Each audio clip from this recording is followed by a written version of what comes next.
Welcome to Rapid Ridge Farms, where we do things like our grandparents used to. From the way we raise our animals to the simple and delicious recipes we make. We love building community through food and agriculture. Here's what's happening at the farm. Hey, good morning from Rabbit Ridge Farms. Boy, it's a nice chilly morning out here, and standing here with Albert Haraway. So if you don't know who Albert Haraway is, you're not real big on the big game. Albert is from northern Alabama, and he is a heritage hog seed stock producer. Albert's doing Yorkshires and Hamps and Durocks. So if you follow our farm and you kind of know what we're doing on hogs, we're really big on the Durock, Yorkshire, Hamp mix. And Albert's in here from Alabama, and he has brought us a couple of brand new Hamp yearling boars that we're going to put back on top of our Durock offsprings. We're on our second generation of the Durock offspring that Albert brought in here. So when we started in on this, I knew a little bit about beef seed stock. I knew about the importance of having a good sire and that sort of thing. But it took me a while to figure it out on the hogs. We got some babies that are wanting to finish up. These are our last three sows that have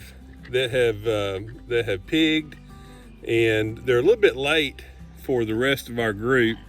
You can see these new Hamp boars that Albert brought in here, and we dropped them off last night. These are yearling boars, and they're going to be ready to go basically back on these pigs when they're ready here in about 7 months. So one thing that I found out in the cattle business is that you buy your seed stock from people who grow seed stock, and we're looking for the hybrid vigor. So with cattle, it's so important. It's the reason why people don't use composite bulls, is that they want to start with that. They want to start with the phenotype that they're looking for in order to build a herd. And you buy your seed stock from people who work harder on your seed stock than what you're going to work. And that's also the reason why we don't sell boars here, is that we know that you need to buy seed stock from people that are working harder on it than what you are. So, when you're talking cows, you're talking about TA Beefmasters and Larimore Beefmasters and Big D Ranch, and people that are just spending hours and hours trying to create just these awesome bulls to bring, power and influence into your cattle. It's the same thing with hogs. Isn't that right, Albert? Sure. Yeah, same genetic principle. How long have you been working with these lines of hogs? Well, we began working with this Hampshire line in 1971. So wait, 71, that's over 50 years. That's incredible. I was a kid. You wasn't nearly as long. Teenage kid. You wasn't as long in the tooth back then. That's right. And it's been a passion for all these years, and we've worked with the same genetic line for all these years without any outcrossing or blending with the other lines, and that was in an effort to try to keep the genetic line genetically consistent. And you hit upon some things a minute ago that I think is critically important in producing hogs or livestock of any kind, and that's the idea of seed stock is different from the terminal end product. And seed stock, you're producing the stock that will go into making the end product. It's kind of like seed corn. Seed corn is grew by seed corn producers, by seed stock producers, and they build certain traits into that, and it's from a very narrow genetic base to have genetic consistency in that bag of corn you buy. Well, it's the same way with swine genetics or cattle genetics. Seed stock needs to bring an operation like yours genetic consistency, an honest genetic pattern, just like seed corn that you plant in a field. It needs to be consistent. If it wasn't, you would have all kinds of problems in that field. But if you go to look at a field of corn, every stalk is just alike and every ear is just alike, and the production is there because of genetic consistency bred into the seed corn. Well, the same principle holds true in seed stock. Well, that's a great analogy. I had never thought about. I never thought about it from the seed point of view, but that is really a great genetic example. I agree with you because we're into this thing now, and we're seeing these piglets that these big, powerful Duroc boars have brought into our herd, and we're creating some fantastic gilts out of these Durocs, and that's the reason why we want to take these Duroc gilts that we've got here and put them back on these Hamp boars for a round. Well, the same principle held true of the Durocs I brought you 2 years ago. They were seed stock. They were not the end product. And if you look at your end product pigs, they probably look better than the boars did when I brought them to you. Well, they might do it, but we couldn't have got there without the right seed stock. It's the word seed that we're focusing on, and need to never deviate from that concept and that principle if you're going to be in the business of producing stock or market animals, meat animals. And it's so critically important. You want cookie cutter pigs hanging in that meat case or laying in that meat case. You want that meat to be cookie cutter. You want it to be precise and consistent. It's that begins with seed stock. That's a great point, and that's what we're looking for is consistency in cuts, and we're trying to grow the best pork here that is available in the United States of America. And I just don't think that we could do it without having the seed stock that we're getting from Albert. Y'all hang with us. We're going to go around on the farm and look at some more hogs, and we'll be right back with in you. Yacht was fair, and he represented the same phenotype, and that's one thing we tried to do. I guess the primary thing we tried to do is preserve that old heritage in all our breeds that we bring people like Alan, so the Sourvie's Hogs is named after a boar from 1971, and same phenotype, same exact kind of hog, and just the old heritage, using the word heritage. And, it's an important word. The term heritage, when I think of heritage hogs, I'm thinking about hogs that were let's just say 1990. Around 1990, all the major breeds were contaminated with some genetics that were not very constructive for meat quality. And that became part of the mainstream base in all the breeds. And there were a few of us old line breeders that were dedicated to keeping the old line genetic lines intact without them being, for lack of a better term, contaminated. Well, that was a part of really a big lie that said that, hey, animal fat is no longer good for you, even though it's been good for you for generations upon generations upon generations. And we're going to replace all of our animal fat now with plant-based oils. And we're going to say, hey, these hogs here that we've had for generations that have been able to pull and use multi parts of their existence in order to help us, the creation of lard and the creation of awesome meat.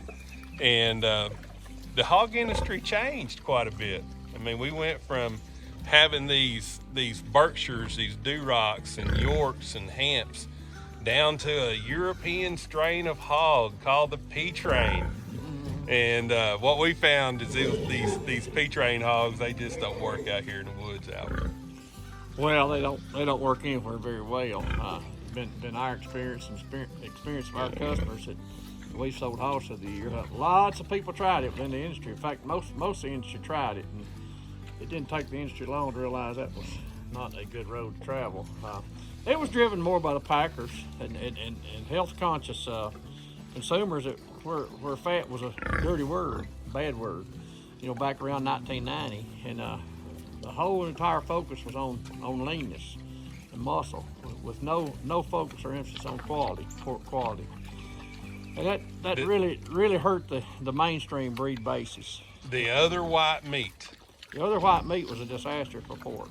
Absolutely, it definitely was. And now we see with the commercial hog producers, we're seeing them trying to inject some fat genetics back into their herd but it's going to take them a long time before they roll that around, and it's never going to be what you're going to get out here with these type hogs. Well, that's the value of the old line genetics and that we are advocates of and have been advocates of for all our lives. And I guess you had to experience the value of them old line genetics to realize that some of that stuff was a dead end road that happened around 1990, and that motivated us to even the more to preserve the hogs through the years, the old line genetics. And so that's a little bit of our work and what you're doing here.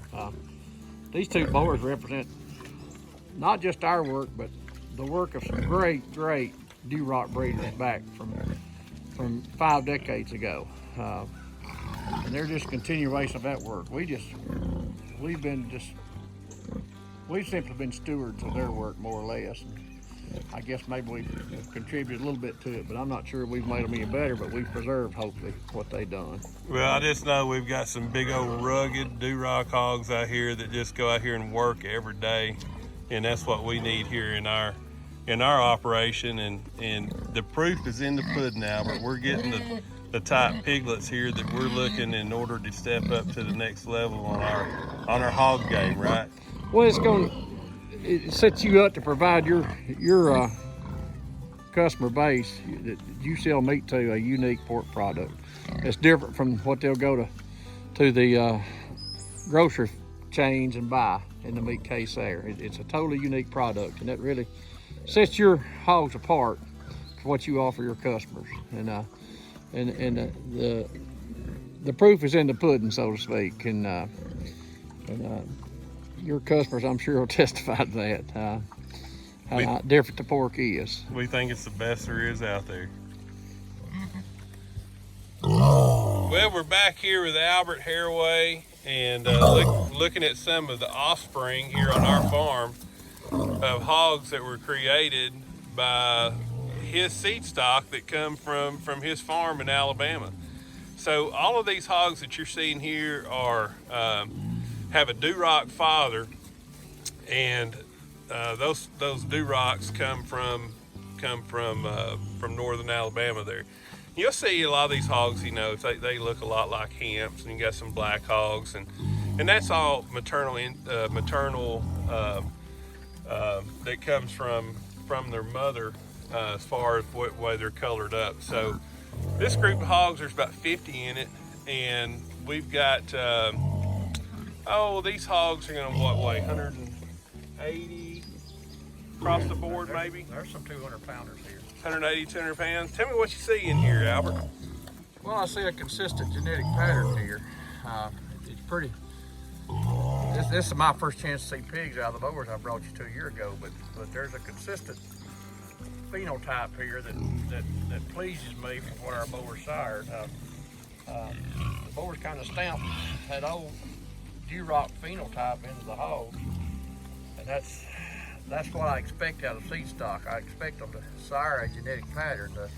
The moms of all these pigs are some stuff that you already had here, and I don't know nothing about their background, but the boars, because of their line-bred genetic heritage, were able to be probably the dominant genetic factors in what we're seeing here in this set of pigs.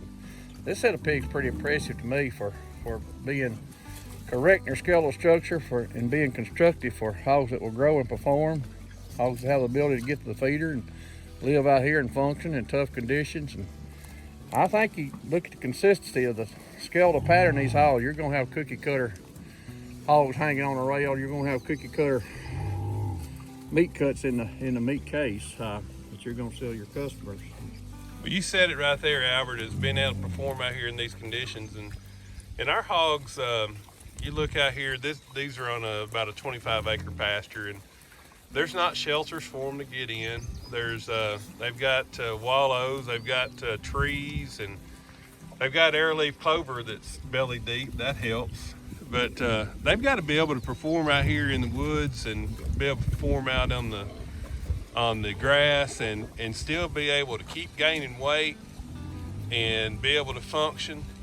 And that is not something that every pig has got. You have got to have a pig that's bred for that. And that's what we're trying to do here at the farm, is create a hog that can not only get fat out here in the pasture, but can thrive on the pasture. And we're getting there little by little. Nice set of pigs. I'm pleased with the mowers. We can always make them better, and that'd be the goal. And I think you could keep some females here that kind of got a maternal look, and put these Hampshire boars on them, and just keep on trucking with some colored females that are maternal. And I think you got things going here in a very positive direction, Al. I appreciate it, Albert. Let's go on down and look at some mamas. Well, Albert, I want to tell you thank you for bringing the hogs by, and You're welcome. The first time I got hogs from Albert, it was, hey, send me a video, and what about this, and who is it bred to, and you know, Albert's kind of guy that you can just say, hey, I need 2 more hogs, and you know what I need, and he just brings it to you. And I like relationships like that. Well, we do too. We like working with people like you. Yeah, well, we really appreciate it. And thanks again for what your hard work in the seed stock industry has done to help improve our hog herd. Well, I appreciate that. I appreciate the opportunity to serve you. And we like to do business with people like yourself. It's here thinking long term and thinking of bringing great, unique value to people that eat pork. And there's nothing like good pork meat. You got that right. You got that right. So I'm going to tell you, if you're looking, and I'm sorry, I kind of geek out on this stuff because I like talking hogs with other people that know more about hogs by far than what I do. But if you're looking to improve your hog herd and you want to put some boars in there that are ready to go to work and turn your hog operation around in a short period of time, this is a guy to go see. Albert Haraway, Northern Alabama. You got a phone number you can give to him? Well, 256-262-2643 is my personal phone number. And you just call me. I'll get you in touch with him, and he'll get you fixed up and put you on the road to doing something pretty special with your hogs. It all starts with that daddy, right? Seed stock. Seed stock, you betcha. All right, well, Albert, thanks again. Appreciate it. And appreciate it. We look forward to seeing you again next time. All righty. Thanks for watching our video. If you want to see more videos like this, subscribe to our channel. Just click on the subscribe button so you won't miss out on what is happening at the farm. You can also follow Rabbit Ridge Farms on Facebook and Instagram.